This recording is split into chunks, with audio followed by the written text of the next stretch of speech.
No prisons, no police cells, no court-ordered punishments, just criminals walking free. But here's the question, if the government isn't locking them up, who stops them? Because let's be real. People aren't just going to sit back and let murderers roam their neighborhoods, so what happens next? We've seen this before in history.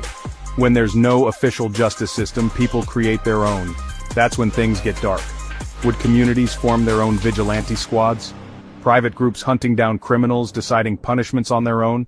Would we see public executions in the streets? Would we return to cutting off hands for theft? Would the worst criminals be burned alive, not by the government but by the people? Because without a justice system, the lines blur. If a man is accused of murder, do we hold a trial? Or do we just drag him out of his home and hang him from the nearest tree? If someone is caught stealing, do we demand they give back what they took? Or do we cut off their hands so they can never steal again? The horrifying truth? This isn't new. It's exactly how justice worked for thousands of years.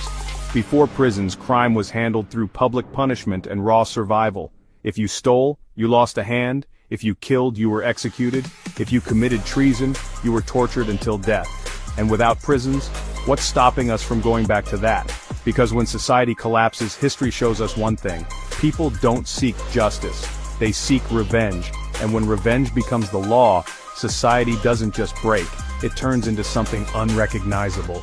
So what does that actually look like? Let me show you. Maybe you think society wouldn't go that far, that we wouldn't turn to public executions or medieval justice. But without prisons, what actually stops crime? Laws only work when people fear the consequences. But if there's no prison time, what's left to be afraid of? A fine, a slap on the wrist, a promise to do better? Let's be honest, without real punishment, crime doesn't just increase, it explodes. We've seen it before. In 2011, Egypt's prisons collapsed overnight during the Arab Spring. Over 23,000 prisoners escaped, murderers, rapists, gang leaders. What happened next? Mass panic. And in El Salvador, when officials released thousands of criminals due to overcrowding, did crime go down? No, it skyrocketed. Now imagine that on a global scale. So, without prisons, does the world just burn? Or is there another way? Because there's one country that barely uses prisons at all, and somehow, they're safer than ever. Maybe we don't need prisons, maybe we need something better. One country has already tried it, Norway. Instead of cages, they focus on education, therapy, and reintegration. Only 20% of Norwegian ex-prisoners re-offend. Compare that to 76% in the US. But here's the problem. This only works in a country that already has low crime. Could we really rehabilitate serial killers?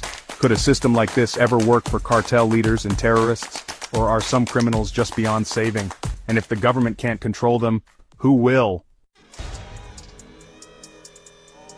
What if prisons were never about justice at all?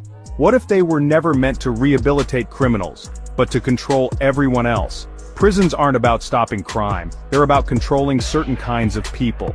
So maybe the real question isn't, what if we abolished prisons? Maybe the real question is, what happens if we don't? Because if this system is working exactly as intended, then we're not living in a world of justice. We're living in a world where crime isn't punished, it's monetized. So tell me, would a world without prisons actually be safer? Or would it be something far worse? A world where there's no mercy, and no rules. What do you think?